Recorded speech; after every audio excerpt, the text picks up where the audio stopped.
Shalom Bapak Ibu, selamat pagi. Puji Tuhan, pada pagi hari ini kita boleh kembali berjumpa untuk bersama-sama kita belajar firman Tuhan. Dan pagi ini kita akan mengambil sebuah tema, yaitu Kamus Hidup Orang Bijak. Nah Bapak Ibu, betapa sangat penting dalam kehidupan kita ini harus menjadi bijaksana. Karena jikalau kita menjadi orang yang bijak, maka kita akan terhindar dari banyak kesalahan, terhindar dari banyak pelanggaran. Tetapi sebaliknya, jika kita menjadi orang yang bodoh, maka kita justru banyak melakukan pelanggaran dan melakukan kesalahan demi kesalahan. Dan saya percaya setiap kita tentu tidak mau menjadi orang yang bodoh, tetapi kita mau menjadi orang yang bijak. Nah Bapak Ibu, di dalam Alkitab, rupanya ada banyak hal yang Tuhan ajarkan supaya kita ini tahu bagaimana kita menjadi orang yang bijak. Kita tahu bagaimana menjalani kehidupan yang lebih baik, sehingga hidup kita menjadi bijak dan hidup kita boleh menjadi berkat bagi banyak orang. Nah, di seri yang pertama ini kita akan belajar poin yang pertama, Bapak Ibu. Orang bijak itu seperti apa? Nah, yang pertama kita belajar yaitu berbicaralah sedikit, dengarkanlah lebih banyak. Nah, mari kita lihat Lukas pasal yang ke-7, ayat yang ke-29 sampai 30, dilanjutkan ayat 33 sampai 34. Demikianlah firman Tuhan. Tetapi orang-orang Farisi dan ahli-ahli Taurat menolak maksud Allah terhadap diri mereka, karena mereka tidak mau dibaptis oleh Yohanes. Kata Yesus, dengan apakah akan kuumpamakan orang-orang dari angkatan ini, dan dengan apakah mereka itu sama? Karena Yohanes Pembaptis datang, ia tidak makan roti dan tidak minum anggur, dan kamu berkata ia kerasukan setan. Kemudian Anak Manusia datang, ia makan dan minum, dan kamu berkata, lihatlah, ia seorang pelahap dan peminum, sahabat pemungut cukai dan orang berdosa. Bapak Ibu, sebelum saya menjelaskan ayat ini, ada sebuah fakta di negeri Paman Sam. Ternyata setiap tahun ada sekitar 600.000 orang Amerika menjalankan operasi bypass.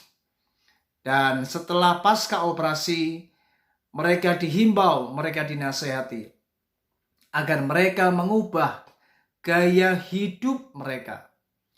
Mereka tidak boleh merokok, tidak boleh minum alkohol, dan harus menjaga pola makan dengan baik. Namun ternyata penelitian membuktikan 90% Bapak Ibu, orang-orang ini ternyata tidak mendengarkan nasihat. Dan mereka berkata seperti ini, bukankah hidup dan mati itu di tangan Tuhan? Untuk apa aku mengubah gaya hidup? Nah saudara, dari pernyataan ini kita bisa melihat ternyata banyak orang tidak mau mendengar. Mereka lebih banyak berkata-kata.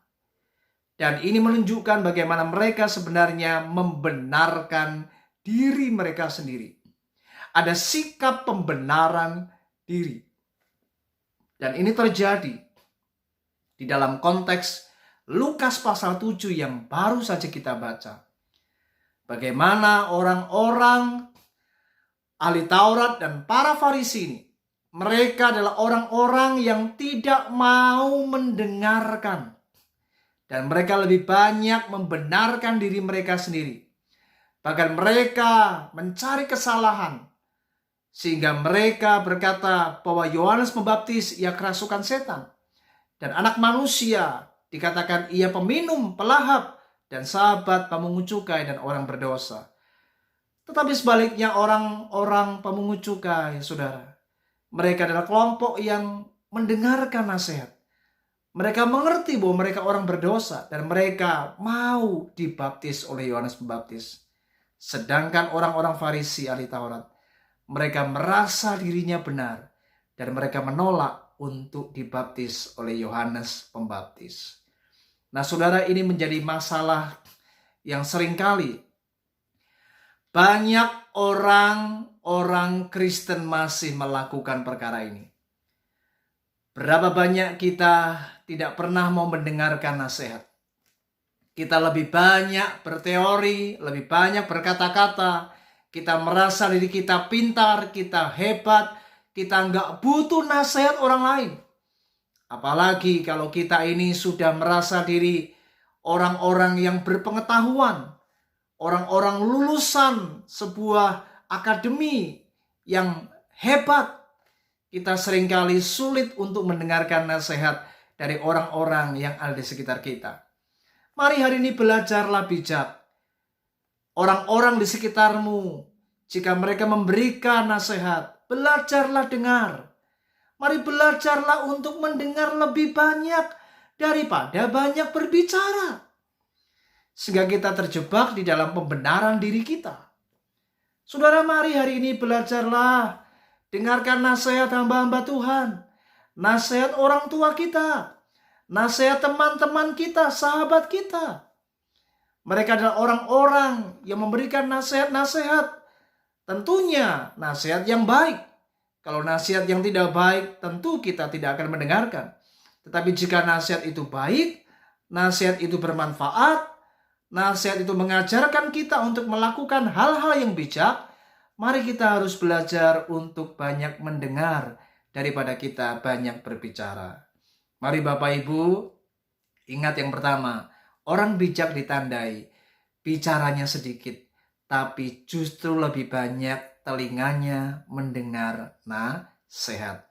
Dan jikalau kita melakukan ini, maka kita akan terhindar dari banyak hal yang akan membuat kita melakukan banyak pelanggaran. Dan kita akan menjadi orang yang bijak, dan kita akan menjadi berkat bagi banyak orang, bagi keluarga kita, bagi teman-teman kita, dan bagi siapapun. Kiranya renungan ini memberkati kita, dan ingatlah, jadilah orang yang bijak. Puji Tuhan, Tuhan Yesus memberkati kita. Shalom.